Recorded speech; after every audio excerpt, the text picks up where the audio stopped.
श्यामची आई या कथासंग्रहातील ही गोष्ट आहे. श्याम म्हणजे साने गुरुजी. गोष्टीचं नाव आहे अळणी भाजी.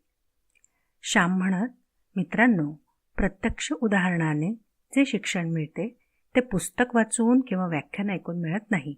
संस्कार हे घरातून होतात. श्याम म्हणाला, माझे वडील नेहमी सांगायचे, आपल्या पानाकडे पाहून जेवावे, इतरांकडे पाहून नाही. आपल्याला काय हवे तेवढेच पानात घ्यावे. हावरटपणा करू नये. पानात अन्न टाकू नये. जेवताना ताटाभोवती अन्न सांडू नये. श्याम म्हणाला, माझे वडील जे सांगत तसेच ते वागतही. त्यांचे पान जेवण झाल्यावर अगदी चक्क स्वच्छ असायचे. ताटाबाहेर एकही शीत सांडत नसे. माझ्या पानाभोवती जर शीत सांडली तर ते म्हणत, मथुरीचे एक कोंबडे जेवेल इतकी शीत सांडली आहेत. चल कर ती गोळा. अमुक एक वाईट झाले, याला चव नाही, यात हे कमी आहे असे म्हटलेले त्यांना आवडत नसे. त्यांना सर्व पदार्थ छानच लागायचे. कोणतीही भाजी पदार्थ कसा झाला असे विचारले तर राजमान्य असे ते म्हणत. एक दिवस गंमतच झाली.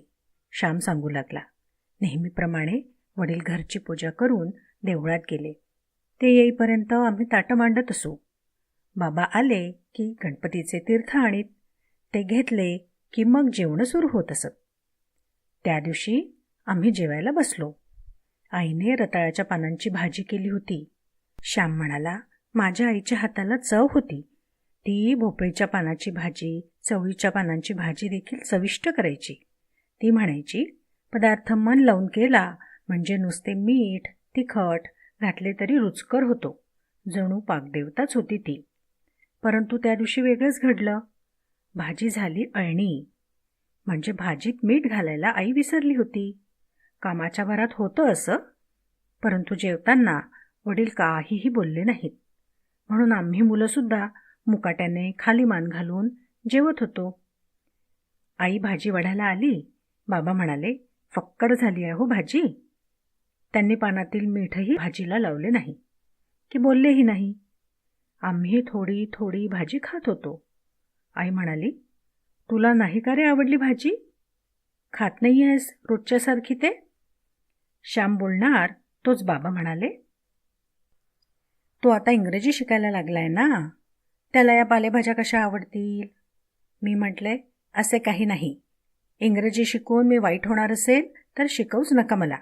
कशाला शिकवताय? वडील म्हणाले, अरे तुला राग यावा म्हणून म्हटले हो. तू जरा रागवलास म्हणजे बरे वाटते. याला फणसाची भाजी आवडते हो ना ग? उद्या पाटीलवाडीतून आणीन हो. जून मिळाला तर उकडगरेच करा. आई म्हणाली, आणावा, पुष्कळ दिवसात फणसाची भाजी केलेली नाही आहे. अशी बोलणी होत होत आमची जेवणं झाली. वडील ओटीवर गेले व विष्णू सहस्त्रनाम म्हणत शतपावली करू लागले. शतपावली झाल्यावर जानव्यासाठी जातीवर सूत कातीत बसले. पसारा आटपून आई जेवायला बसली. ते घास घेते व भाजी खाऊन बघते, तो भाजी अळणी. मीठच नाही मुळी तीत.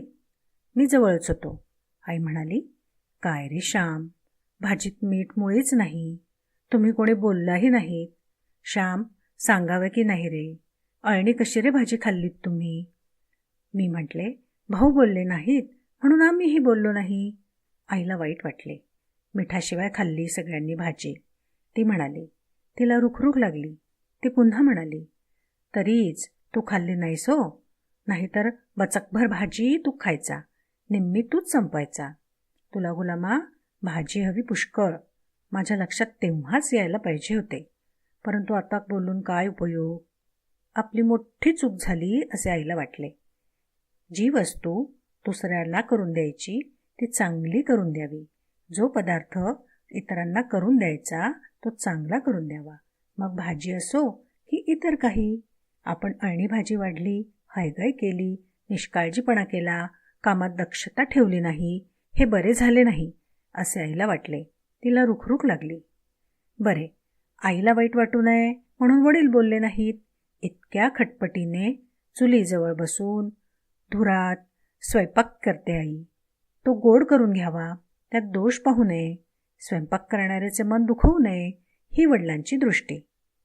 श्याम म्हणाला, मित्रांनो, दुसऱ्यांचे मन दुखवू नये म्हणून जिभेवर ताबा ठेवून अळणी भाजीही मिटक्या मारून खाणारे माझे वडील श्रेष्ठ, की अळणी भाजी अशी कशी झाली, कसे चुकले माझे असे म्हणणारी, चांगला पदार्थ हातून झाला नाही म्हणून मनाला लावून घेणारी, हळहळणारी माझी आई श्रेष्ठ. श्याम म्हणाला, दोघेही थोर आणि दोघेही श्रेष्ठ.